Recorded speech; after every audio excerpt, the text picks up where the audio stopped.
Johan Cruyff and Total Football, decoding the DNA of modern tactics. All right, let's jump straight into this explainer and reverse engineer the DNA of modern football by tracing it all the way back to its visionary architect. We're going to decode the tactical revolution and, honestly, the cultural movement sparked by one truly fascinating guy, Johan Cruyff. If you want to really understand the high-pressing, possession-obsessed, positionally fluid systems that we sit down and watch every single weekend, we have to look closely at the cognitive framework he built from the ground up. So let's get into it.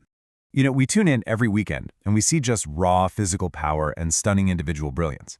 I mean, think of Erling Haaland's sheer absolute force, or Lionel Messi's breathtaking, gravity-defying solo runs.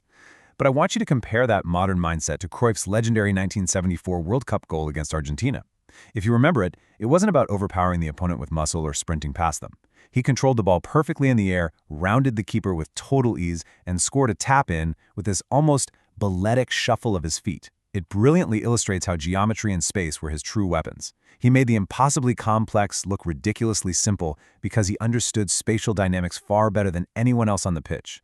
And that brings us to a quote. Cruyff famously said, "You play football with your head, and your legs are there to help you." The crucial point to grasp right off the bat is that Cruyff's intelligence was the irreplaceable variable driving this entire system. Today we have data for literally everything, right? Passing accuracy, expected goals, heat maps, sprint distances, the whole shebang.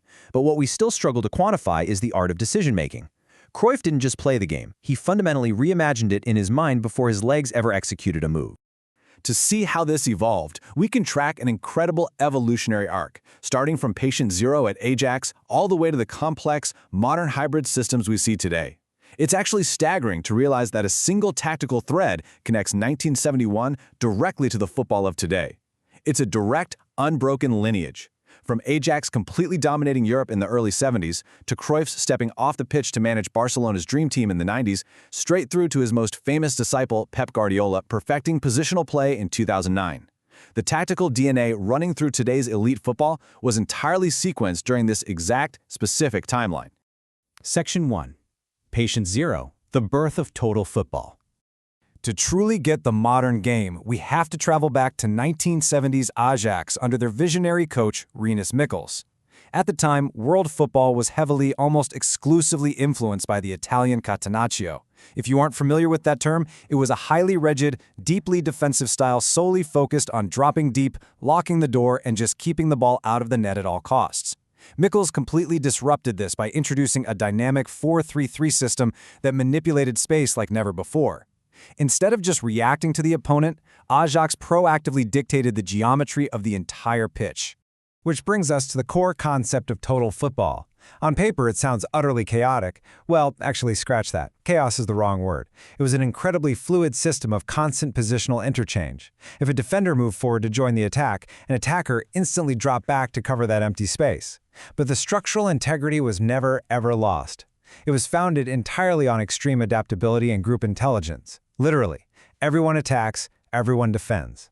Now, what's really fascinating is the underlying cognitive framework required to pull this off, because it wasn't just about running endlessly for 90 minutes. It was about mastering 4 specific pillars to make space your ultimate weapon. First, positional fluidity requires extreme tactical awareness. You have to know where your teammates are at all times. Second, high pressing, doing it collectively, moving as a single unit to suffocate the opponent. Third, possession isn't just for attacking. Keeping the ball is quite literally your best defense. And fourth, manipulating space to completely disorganize the other team. You can see this perfectly executed if you look at the 1972 European Cup final against Inter Milan.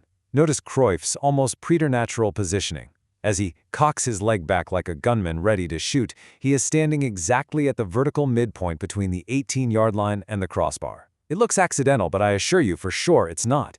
He acted as this highly intelligent core right at the geometric center of the attack, finding the absolute optimal pocket of space against a grueling, legendary Italian defense. Section 2.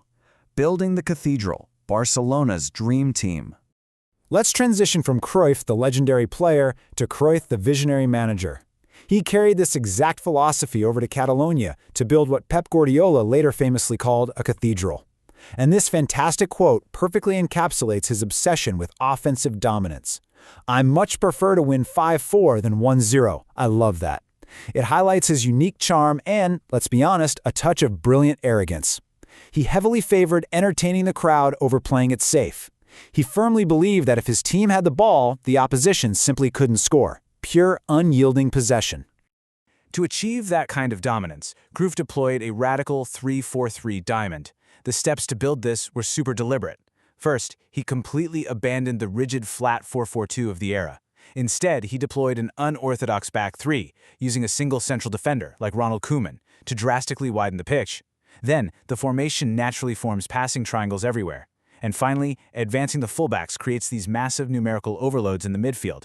So no matter where the ball was, the guy with the ball always had at least two immediate passing options. A massive, absolutely crucial piece of this tactical puzzle was reviving what we now call the false nine role. Instead of using a traditional static target man who just waits around in the box, Cruyff used highly technical, creative players like Michael Laudrup. Laudrup would deliberately drop deep into the midfield, completely scrambling the opposition's defensive lines. It's like a giant trap. If a center-back took the bait and followed him, it left a gaping, devastating hole for the wingers to sprint into. But if the defenders stayed put to protect the space, Laudrup suddenly had all the time in the world to turn, look up, and pick a match-winning pass.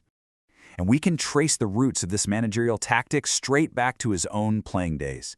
Think back to his unforgettable performance during Barcelona's legendary 5-0 thrashing of Real Madrid in 1974. Cruyff dismantled Madrid's zonal marking simply by dropping deep into the midfield himself.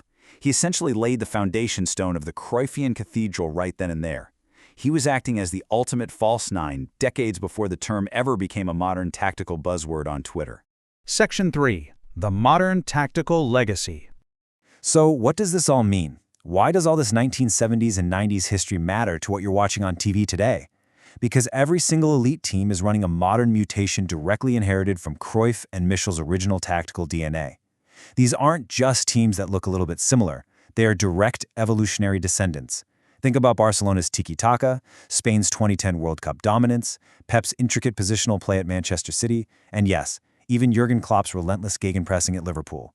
That immediate counterpress to win the ball back high up the pitch, that is the exact same defensive ethos championed by those 1970s Dutch teams. Cruyff's strict demand that every single player on the pitch be technically comfortable on the ball is exactly why today's defenders and fullbacks act as secondary playmakers. Total football demanded elite, non-stop multitasking. That's precisely why we now see ball-playing center backs casually initiating the attack with a 40-yard ping, and inverted fullbacks like Trent Alexander-Arnold fluidly sliding into the midfield to completely control the center of the park. Fascinatingly, modern managers are even returning to the original 1970s 3-box-3 shape to solve today's complex possession challenges. It's an incredible full-circle moment, right? By pushing an inverted fullback up next to a defensive midfielder, managers are recreating the exact structural geometry Michel's used 50 years ago. Why? Because it guarantees the absolute maximum number of passing triangles on the pitch, just executed with a much sounder defensive transition than they ever had back in the day. Which leaves us with this final, lingering thought. The tactical cathedrals of today's football, the relentless high pressing, the clever false nines, the beautifully fluid positional play, were architected by Johan Cruyff half a century ago. If today's cutting-edge systems are built almost entirely on 1970s geometry, who is out there right now looking at the pitch differently and dreaming up the geometry of tomorrow? Thanks for joining me on this explainer, guys. Keep watching the space, not just the ball.